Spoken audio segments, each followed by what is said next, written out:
Seja muito bem-vindo e bem-vinda ao podcast da BHH. As novidades da hematologia, hemoterapia e terapia celular, você ouve a seguir no nosso episódio do Hemoplay Podcast. Olá, amigos. Bem-vindos a mais um Hemo em Família. Nós estamos hoje juntos aqui para falar de transfusões e quelação de ferro. E para isso nós temos 3 convidadas maravilhosas que vão agora se apresentar. Doutora Sandra. Meu nome é Sandra Logeto, eu sou hematologista pediatra e coordenadora do Comitê de Hematologia e Hemoterapia Pediátrica da BHH. E eu trabalho aqui em São Paulo, entre outros, com pessoas com anemia falciforme. Muito obrigada, doutora Mônica. Olá, eu sou Mônica Veríssimo, sou hematologista hemoterapeuta pediátrica, trabalho no Centro Infantil Boldrini, faço parte do Comitê de Hematologia e Hemoterapia Pediátrica da BHH e coordeno o Comitê de Assessoramento Técnico das Salassemias do Ministério da Saúde. Muito obrigada. Muito obrigada. E doutora Ivana? Boa tarde a todos. Eu sou Ivana Leite, médica hematopediatra em Salvador, Bahia. Atendo o ambulatório de doença falciforme no Hospital das Clínicas, Hospital de Irmã Dulce. E faço parte do Comitê de Hematologia Pediátrica da BHH. Muito obrigada, queridas. Eu sou a Adriana Seber, trabalho com transplante de medula óssea e tenho a honra de estar também no Comitê de Hematologia Pediátrica da BHH com a liderança da doutora Sandra. Então, a nossa primeira pergunta para a doutora Sandra vai ser: quando se faz uma transfusão de hemácias, uma transfusão de sangue, pode existir uma indicação pontual uma vez só ou uma indicação de fazer por tempo prolongado, fazer de maneira repetida a transfusão na anemia falciforme? Quais são as indicações, doutora Sandra, de transfusões pontuais na anemia falciforme? Bom, a transfusão pontual, como a Diana já falou, é aquela que você vai fazer naquele momento.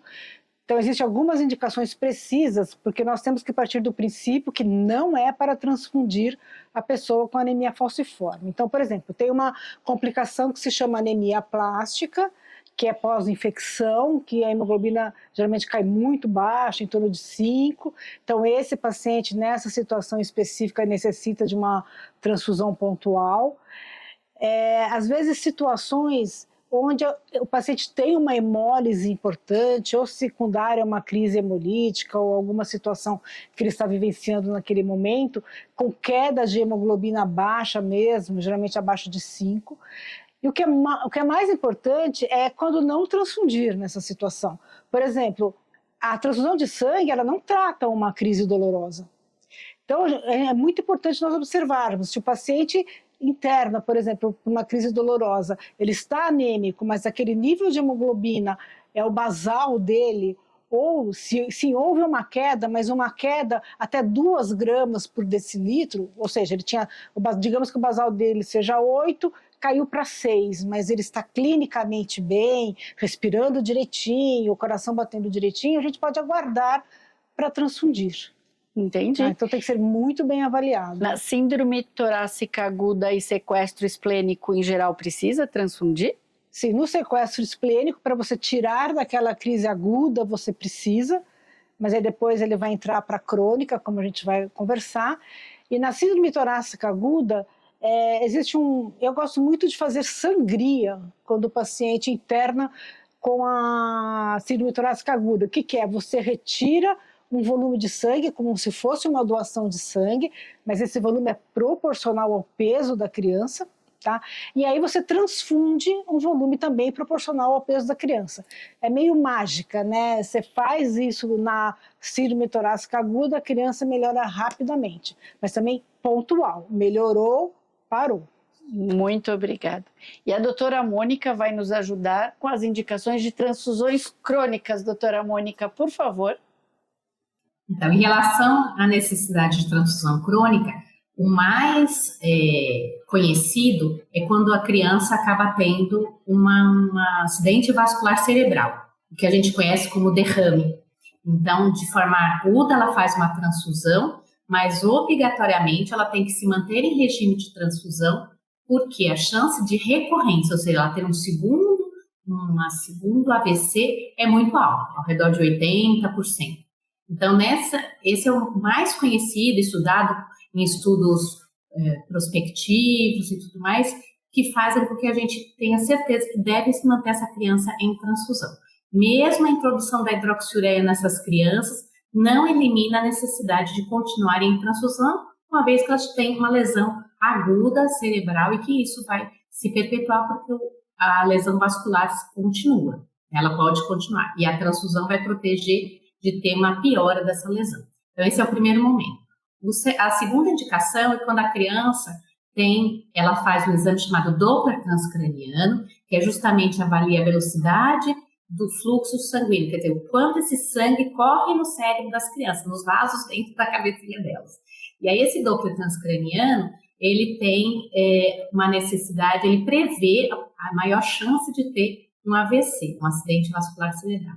Então, se a velocidade está acima de 170, isso significa quase que o dobro da velocidade numa criança normal, aí a gente tem que já se preocupar e repete em um mês, se for acima de 200, ou até em 3 meses, se for entre 171, 199, e aí você repete, continua alterado, e a gente entra em transfusão regular, e aí essa transfusão deve ser feita por um período de tempo, introduz a hidroxiureia, então depois de um ano e meio da transfusão, mantendo-se bem, sem estenose vascular, sem lesão grave do cérebro, os vasinhos não estão alterados, aí você pode transicionar. Mantém a quantidade da hidreia, que a gente chama de dose máxima tolerada, então quanto a criança aguenta sem toxicidade a hidroxiureia, por um período de tempo, a hora que essa dose está estável, eu retiro a transfusão. Então isso pode demorar 1 ano, 2 anos, 3 anos, mas sempre lembrar de fazer o Doppler repetidas vezes depois que você tira da transfusão, porque às vezes existe uma porcentagem de crianças que volta a ter a velocidade alterada. Então, AVC, Doppler transcraniano, sequestro esplênico, como a Sandra mencionou, depois do episódio agudo, também até completar os 5 anos de idade, porque é o período mais crítico de ter infecções bacterianas. Então, as crianças que têm doença falciforme até os 5 anos, elas têm maior chance de ter infecções bacterianas. A gente tem que esperar esses 5 anos para, na medida do possível, ou 2, dependendo, lógico, no mínimo 2 anos de idade, mas em geral até os 5 anos, que é o período mais crítico, eles têm mais chance de ter infecções bacterianas por pneumococo, por meningococo, enfim, pelos agentes que nos protege, que o baço protege quando ele está presente. Quando ele não está mais, essa criança tem mais chance de infecção. E, lógico, outras condições crônicas vão depender, eventualmente, transitoriamente, úlcera de perna, crianças não têm úlcera de perna, mais raro, mas eventualmente, se tem úlcera de perna, pode ser uma indicação de transfusão, e basicamente isso. Pode ser que eu tenha esquecido rapidamente, porque se falar rápido em pouco tempo, né?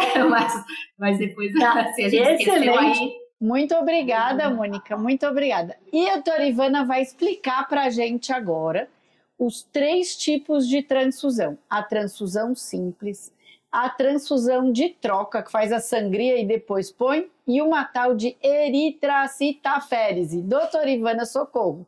Explica para as nossas mães. É importante explicar para as mães que todas são transfusões. Então, a transfusão simples, a gente vai transfundir o concentrado de hemácias e não vai retirar sangue do paciente, é só uma transfusão. Em geral, quando a hemoglobina está abaixo de 8, a gente pode, em geral, fazer uma transfusão simples, porque a gente tem que sempre ter cuidado para não transfundir demais também. Muita transfusão também é problema. Eu falo assim para as mães às vezes, que o sangue também não pode ficar grosso. E grosso vai obstruir mais ainda o que já tem uma tendência para ser obstruído pela doença falciforme. Então, isso é uma transfusão simples, é só receber concentrado de hemácias. Só receber o concentrado de hemácias, receber o concentrado de hemácia, transfusão. A transfusão de troca é uma transfusão que é precedida por uma retirada de sangue. Mas esse sangue que é retirado, a gente repõe a quantidade de sangue retirado com soro fisiológico. Então, em geral, a gente calcula, dependendo do peso do paciente, quanto vai ser retirado e quanto vai repor com soro fisiológico. e depois é feita uma transfusão. E a eritrocitaférese é uma máquina que o paciente, o sangue vai sair da veia do paciente, passar por dentro da máquina. Então, em alguns locais onde existe essa máquina, tem um kit próprio para isso, para essa retirada, e ao mesmo tempo o sangue retorna para o corpo com diminuição da hemoglobina alterada, com a hemoglobina S. É mais difícil para crianças, é mais fácil em adultos, né? Porque a quantidade de volume de sangue do paciente, você tem que ter cuidado com a volemia, né? A quantidade de sangue do paciente. A gente aqui em Salvador não dispõe com facilidade dessa máquina. Isso é mais fácil para adultos. Para criança é muito difícil. Nos 2 locais que eu trabalho, a gente não consegue, em geral, fazer a eritrocitaférese, que é essa maquininha. A gente usa as transfusões simples, as transfusões de troca, e é uma máquina que tem também local de doação de sangue, porque é a mesma máquina, em geral, utilizada para doação de plaquetas e outros tratamentos hemoterápicos. E para quem não entendeu, Ivana, não é que a gente não sabe o que a gente quer fazer, tira e põe. É que o que a gente quer fazer para o paciente com anemia falciforme é diminuir a quantidade de hemoglobina falciforme, hemoglobina S.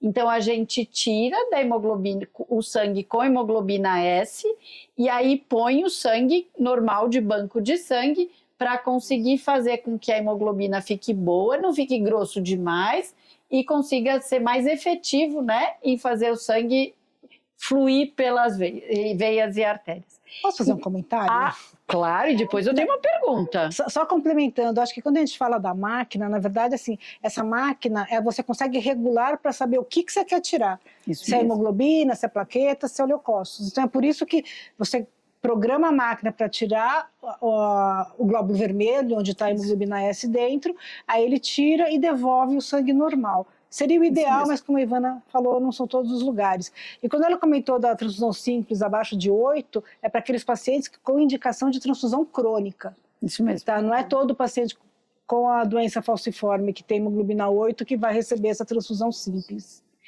Então, é importante isso, Sandra. Eu citei hemoglobina de 8, mas a indicação de transfusão não é só pela hemoglobina. Tem vários outros fatores para avaliação. E a doutora... Eu acho... pode falar, Mônica, pois não. Eu acho que é importante frisar que a eritrocitaférese, ela acaba expondo a criança, se tivesse acesso venoso fácil, ao maior número de doadores, porque a hora que eu troco a bolsa, que eu tiro o sangue e ponho mais sangue sem a hemoglobina S, eu vou expor essa criança ao maior número de bolsas para fazer essa troca efetiva, e com isso não necessariamente é uma boa nesse aspecto. Então, às vezes existem crianças que até têm acesso venoso, mas não têm indicação de usar eritrocito por conta desse volume que eu estou trocando, dessa exposição que eu estou aumentando. E isso vai ser importante quando a gente falar mais para frente sobre número de doadores, sangue fenotipado e tudo o resto. A doutora Sandra vai ajudar a gente a falar o que é uma hemácia, o que é uma bolsa com hemácia fenotipada, o que é uma hemácia irradiada e o que é uma hemácia deleucotizada, porque dá nó na cabeça da gente. Então, quando qualquer pessoa vai transfundir, a gente tem que fazer com que o tipo sanguíneo ABO e RH positivo ou negativo, tem que ser compatível entre a pessoa e entre a bolsa. Só que todo mundo ouve ABO e RH, mas existe uma série de outros subtipos sanguíneos que também têm importância na transfusão, que se você não estuda, por exemplo, um deles chama KEL, por exemplo. Se na hora que você vai procurar uma bolsa, se você também, além do ABO e do RH, você não investiga esse KEL, por exemplo, ou um DUF, ou qualquer outro nome que tenha, aumenta o risco desse paciente se sensibilizar e fazer um anticorpo contra esse subtipo sanguíneo que ele não tenha, por exemplo. Então é por isso que todo paciente com a anemia falciforme que tem indicação de transfusão, ou mesmo os pacientes com talassemia, é importante a gente fazer essa fenotipagem antes para estudar os principais grupos sanguíneos, ABO, RH, e esses subgrupos menores, para no momento de prescrever e pedir a transfusão, no banco de sangue já faz, a gente chama de fenotipagem estendida.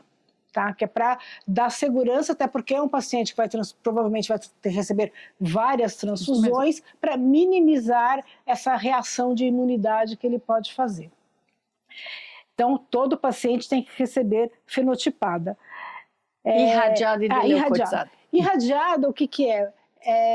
Você joga uma determinada quantidade de radiação naquela bolsa, que o objetivo é matar uma célula que chama linfócito, que pode dar uma reação transfusional grave. A princípio, o paciente não precisa receber transfusões irradiadas, com algumas exceções. Às vezes, se esse paciente vai para um transplante, se ele é candidato a transplante, tem que irradiar, mas se não tem essa perspectiva de transplante, ele não precisa fazer essa irradiação. E o deleucotizado, todos têm que fazer. O que significa? É você fazer uma transfusão sem leucócitos naquela bolsa. Porque quando o doador vai no banco de sangue fazer a doação, ele doa o sangue todo, certo? Então, nesse sangue vai sair o glóbulo vermelho, que é o que diz ter anemia, os leucócitos, que são as células que protegem de infecções e que podem dar reações transfusionais, e as plaquetas. Então, no momento que você prepara a bolsa, você tira o máximo que você consegue desses leucócitos e dessas plaquetas e deixa ali só o glóbulo vermelho. Então, o ideal seria, no momento da doação, você já filtrar esse sangue do doador, porque aí você já tira esse leucócito.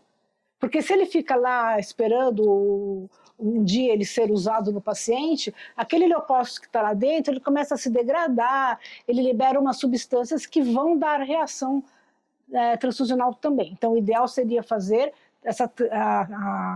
o filtro para retirada de leucócitos durante a doação, mas também é possível fazer, a gente chama de filtro de bancada, é que quando você filtra a bolsa no momento que você está preparando aquela bolsa para a transfusão, ou a gente chama de o pé do leito, a beira-leito, que é um outro filtro que você coloca, a bolsa, você encaixa o filtro e faz a transfusão. O mais eficaz é quando você filtra esse sangue durante a transfusão, porque aí sim você vai minimizar a possibilidade das reações que esses leucócitos causam. E quando a mãe olha a bolsa da criança, em geral está escrito, né? Sim, que foi filtrado. Sim. Tem a dica na etiqueta. Então, assim, quando vocês ou seus filhos tem que ser fenotipado e deleucotizado. Muito Checa bem. lá. Isso aí. Doutora Ivana, quando a gente faz transfusão nas crianças com doença falciforme, quer chegar numa hemoglobina de quanto depois da transfusão?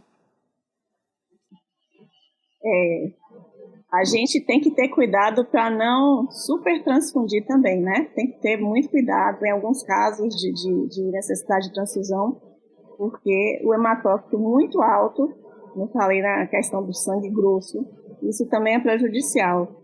Eu citaria um exemplo como você falou da crise de sequestro clínico, né? Antes da gente fazer a cirurgia, na crise de sequestro, o paciente recebe a transfusão e as hemácias liberadas dessa crise de sequestro, elas fazem com que o sangue suba mais do que o esperado com a transfusão. Então, a gente tem que ter muito cuidado nessa transfusão, porque o hematócrito muito elevado pode também ser prejudicial. Então, o ideal seria a avaliação da quantidade de hemoglobina S, que às vezes a gente não consegue, e logo após a transfusão a gente pedir isso, essa quantidade de hemoglobina S. Então, a gente faz um hematócrito após um controle de hemoglobina. Eu não sei a rotina de serviço de vocês, mas aqui, realmente no Hemoba, que é para onde é feita a transfusão ambulatorial aqui em Salvador em geral, após a transfusão é medida o hematócrito final, a hemoglobina, e às vezes é necessária fazer uma sangria após a transfusão, para esse hematócrito não ficar muito elevado também. Se quiserem complementar.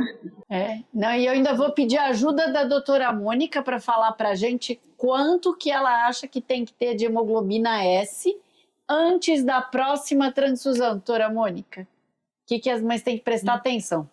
Você tem que prestar atenção que a hemoglobina S tem que ser reduzida. Então, depois do AVC, que é a principal indicação de transfusão crônica, A gente tem que, nos primeiros 3 anos depois do AVC, essa hemoglobina S tem que ficar ao redor de 30. Depois, é possível manter entre 30% e 50%, mas com muito rigor, porque se a criança volta a ter suspeita de novo AVC, é melhor que ela fique mais próximo do 30. Tá? E eu queria cumprimentar a Ivana, porque sempre é muito difícil para as famílias, a hora que vai transfundir, é muito angustiante. Puxa, eu transfundo e depois eu tiro. Então, às vezes, ter na cabeça que a hemoglobina máxima que ele pode chegar é 10,5 ou hematócrito de 35. Então, às vezes, quando o médico vai fazer a conta, fala assim, olha, mas não vai passar de 35, né? Porque é uma preocupação. O sangue vai ficar grosso, esse hematócrito alto. Então, lembra, são 2 preocupações. A hemoglobina S menor que 30 nos primeiros 3 anos e a hemoglobina, o hematócrito menor que 35. Isso sempre, porque quanto mais a criança tiver hematócritos mais altos, maior é a chance de ela ter trombose e outras complicações. E, doutora Mônica, você acredita que quando a gente vai fazer transplante de medula óssea, antes do transplante, por no mínimo 2 meses, mesmo criança que não teve AVC, que não teve derrame, precisa ficar exatamente assim, com menos de 30% de hemoglobina S, ao redor de 10 de hemoglobina, para sossegar a medula durante esse tempo. A gente garante que está fazendo aquela tal de quelação, para não ter ferro demais no corpo, e consegue preparar a criança para o transplante dar certo. Igualzinho que você falou. Muito obrigada, doutora Mônica. E não esquecer da irradiação, 2 meses antes. Muito bem, muito bem. Você já falou, mas eu vou... Pois você não. tem mais alguma coisa para complementar em relação a isso? Em relação a esse preparo transfusional das crianças ou adultos que serão submetidos ao transplante haploidêntico, porque ele tem umas características um pouco diferentes. Então, quando um paciente vai fazer o transplante de medula, primeiro, não é para todo mundo, né? Então, o transplante de medula é para as crianças com complicações graves, quase sempre as que estão com indicação de transfusão crônica, essas são as que vão ter a indicação de transplante. Ou as crianças que têm sintoma, não tão bem com a hidroxiureia e tem um irmãozinho com a mesma tipagem de medula que chama HLA. Os pacientes, principalmente nesse tipo de transplante que chama haploidêntico, que é metade igual, tem uma chance muito maior de rejeitar a medula, de não pegar o transplante, não funcionar. E por isso a gente precisa sossegar a medula da criança, a gente precisa diminuir a produção de sangue, precisa abaixar menos que 30 de hematócrito o tempo todo, não é fazer a sangria ou a transfusão para 30, é não chegar. Então a gente tenta colocar um alvo de 20%, hemoglobina alta ao redor de 10 para ter menos do que 10% de reticulócito, para a medula ficar bem calminha e fazer dose máxima de hidroxiureia e quelar o ferro. Aí a chance de o transplante dar certo é muito maior. Obrigada. Ficou claro agora? Ficou. Tá bom. E aí a doutora Sandra, então, vai explicar para a gente as consequências da transfusão crônica de sangue. Se pode ter algum sintoma, se a gente pode fazer alguma coisa para evitar.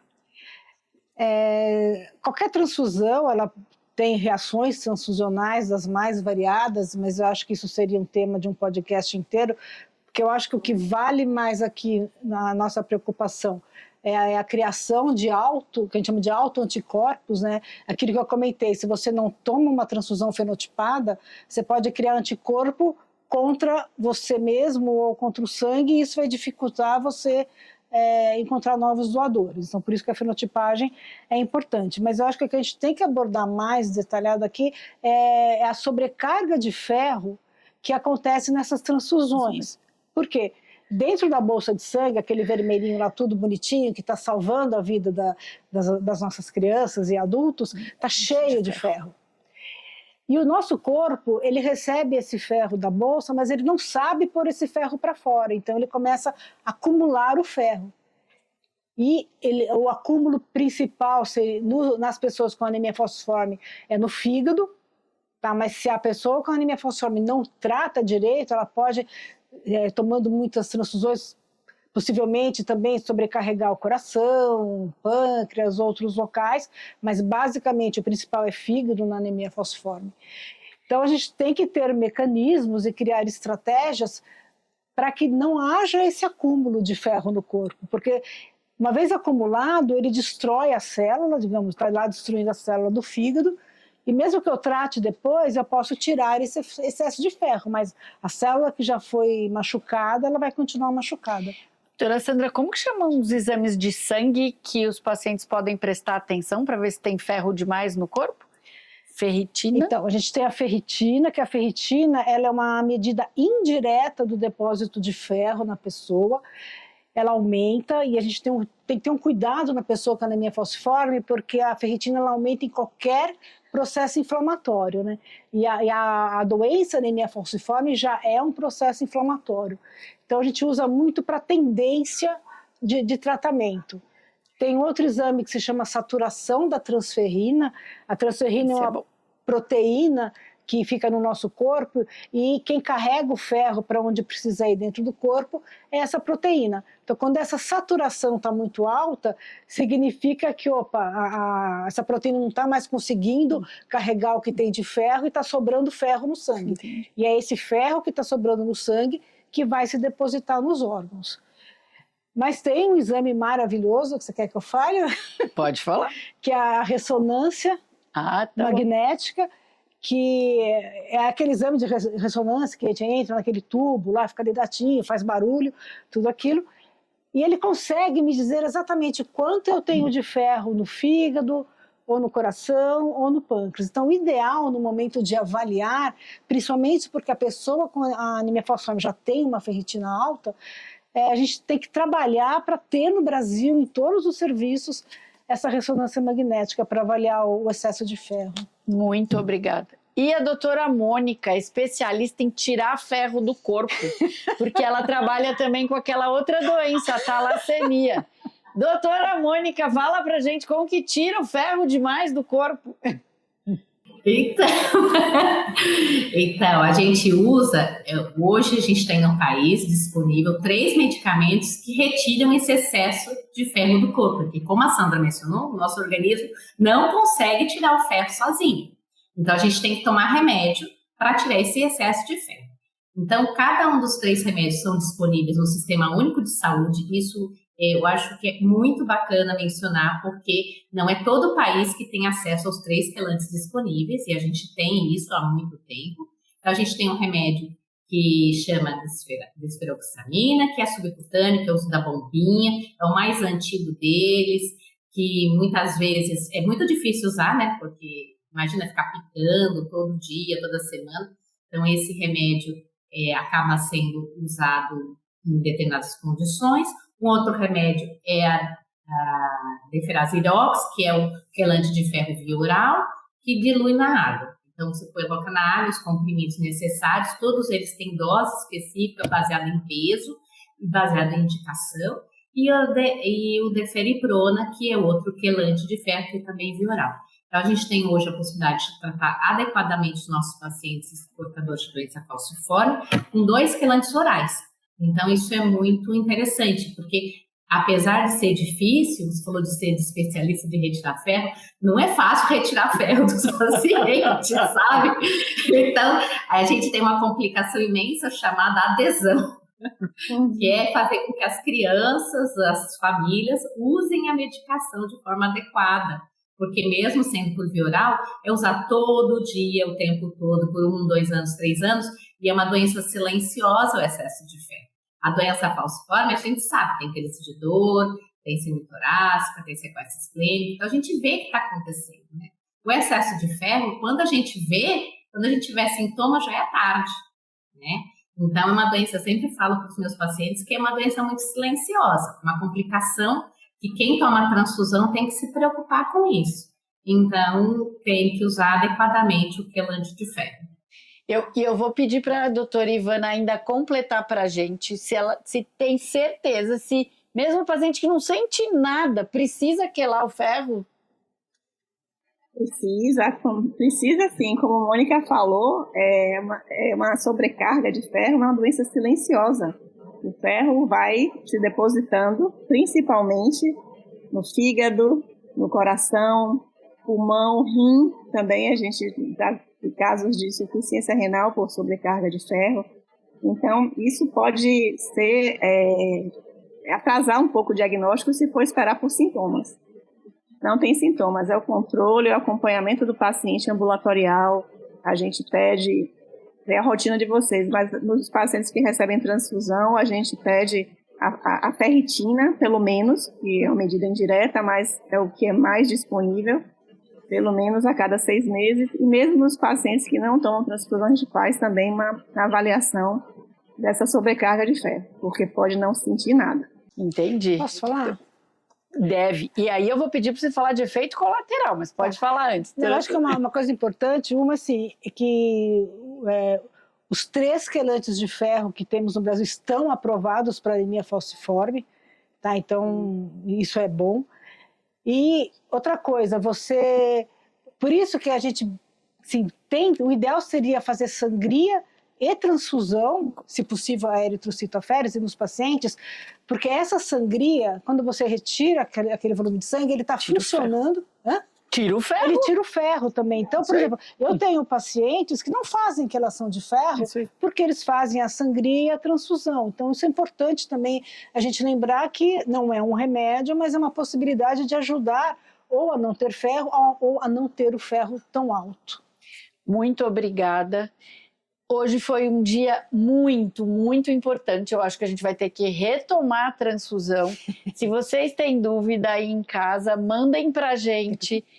Muito obrigada, amigos. Até o próximo Hemo em Família. A gente está sempre com vocês e à disposição, mesmo depois para responder perguntas. Muito obrigada. Com acesso a muita informação sobre as especialidades e diversos temas pertinentes na voz de quem entende.